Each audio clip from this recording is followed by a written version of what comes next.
ঢাকার ব্যস্ত রাস্তায় যাতায়াত মানেই রিকশার ধীরগতি ও বেশি ভাড়া, যা সাধারণ মানুষের জন্য অনেক সময় বিড়ম্বনার কারণ হয়ে দাঁড়ায়। তবে এবার সেই দৃশ্যপট বদলাতে শুরু করেছে। নগরবাসীর ভোগান্তি কমাতে এবং ভাড়ার বোঝা হালকা করতে চালু হয়েছে শাটল সার্ভিস, যেখানে আগে ভাড়া ছিল 50 টাকা, এখন তা মাত্র 10 থেকে 15 টাকায় নেমে এসেছে। রিক্সা ভাড়া থেকে এটা অবশ্যই কম। রিক্সা ভাড়া যেখানে আমাদের 50 টাকা 60 টাকা লাগছে, সেখানে এখান থেকে 20 টাকা ডিস্টেন্সে, হাইয়েস্ট 20 টাকা ডিস্টেন্সে যেতে পারছি। রিকশার বাড়তি ভাড়া থেকে রক্ষার জন্য রাজধানীর বসুন্ধরা আবাসিক এলাকায় পরীক্ষামূলকভাবে চালু হয়েছে বৈদ্যুতিক শাটল বাস। প্রায় এক সপ্তাহ ধরে চালু হয়েছে এই বাহনটি। বসুন্ধরার 300 ফিট মুখ থেকে অ্যাপোলো হাসপাতালের পকেট গেট পর্যন্ত যাতায়াত করছে 2টি চলাচলকারী মিনি বাস। শাটল সার্ভিস মূলত একটি নির্দিষ্ট রুটে নির্দিষ্ট সময়ে চলাচলকারী মিনি বাস বা ভ্যান ভিত্তিক পরিবহন ব্যবস্থা, যা একাধিক যাত্রীকে একসঙ্গে গন্তব্যে পৌঁছে দেয়।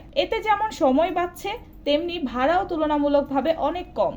এই বাহনে একসাথে চলা যায় 10 থেকে 12 জন। স্কুলের বাচ্চা ও অভিভাবকদের জন্য এটি খুবই উপকারী বাহন। আমরা যারা অফিসগামী আছি, আমাদের জন্য খুবই এটা চমৎকার একটা যাতায়াত ব্যবস্থা, এবং এটার ভাড়াটাও খুবই রিজনেবল আমাদের সাধ্যের মধ্যে, এবং দূরত্বটাও খুব সুন্দর, পজিশনটা খুবই সুন্দর, এবং নিরাপত্তাও যথেষ্ট, এবং আমাদের খুব রিল্যাক্স লাগে, খুব ফ্লেক্সিবল লাগে। তো চমৎকার একটা উদ্যোগ। আমার মতে আরো এটার সংখ্যা বাড়ানো উচিত। অনেক ভালো হয়েছে, উপকার হয়েছে। আমরা যারা প্রাইভেট চাকরি করি তাদের জন্য খুবই উপকার হয়েছে। আমাদের রিক্সা ভাড়া প্রতিদিন 90 টাকা 80 টাকা ভাড়া লাগে, সেক্ষেত্রে আমার এখন 20 টাকা ভাড়া হলেই হয়ে যাচ্ছে। রিক্সা আমি যদি এখন এখান থেকে যদি যেতাম, অবভিয়াসলি 50 টাকা অথবা 60 টাকা নিত। তো ওই ক্ষেত্রে এখান থেকে অ্যাপোলো গেট পর্যন্ত যাব, তাড়াতাড়ি যেতে হবে, তো ওই ক্ষেত্রে 20 টাকা ফার বেটার। অবভিয়াসলি বাড়ানো উচিত, ইভেন বাড়ায়া এটারে 5 মিনিট পর পর করা উচিত। যেমন এই যে বসে রয়েছে, বসে থাকতে না হয়।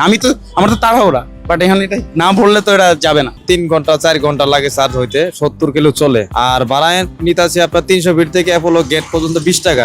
বিবলক যারা নামে তারা দেয় 10 টাকা। ইনশাল্লাহ মোটামুটি ভালোই সার্ভিস দিতেছে। নতুন অবস্থা মোটামুটি ভালোই পাওয়া যায়। আস্তে ধীরে মনে করেন যে চালু হইলে মনে করেন যে ইনশাল্লাহ যাত্রী আগে মনে হয় ভালোই হবে। হ্যাঁ, রিক্সা ভাড়া থেকে কম লাগতেছে। এখান থেকে অ্যাপোলো গেটে যদি জ্যাম জট না থাকে সর্বোচ্চ 5 মিনিট, আর যদি জ্যাম থাকে মনে করেন যে 15 মিনিট লাগতে পারে, 10 মিনিট লাগে। অটো আরো তো অন্য আছে, কিন্তু ওটার চেয়ে অনেক পারফেক্ট আছে। এটা হলো তো হাইড্রোলিক্স, প্রাইভেটের মতো সেম, প্রাইভেটের মতন স্টার্টিং, আপনার হুইল, ব্রেক, তারপরে অ্যাক্সেলারেটর সেম প্রাইভেটের মতনই। ডিসপ্লেতে ব্যাক ক্যামেরা আছে, ব্যাক ক্যামেরা দেখা যায়। সব দিকে আবার বলতে গেলে রিক্সা থেকে ভালো, সময় কম লাগতেছে। ভাড়ার দিক দিয়ে ওইখান থেকে অ্যাপোলো হচ্ছে 50 টাকা ভাড়া, ওই থেকে 20 টাকা করে ভাড়া নিচ্ছে।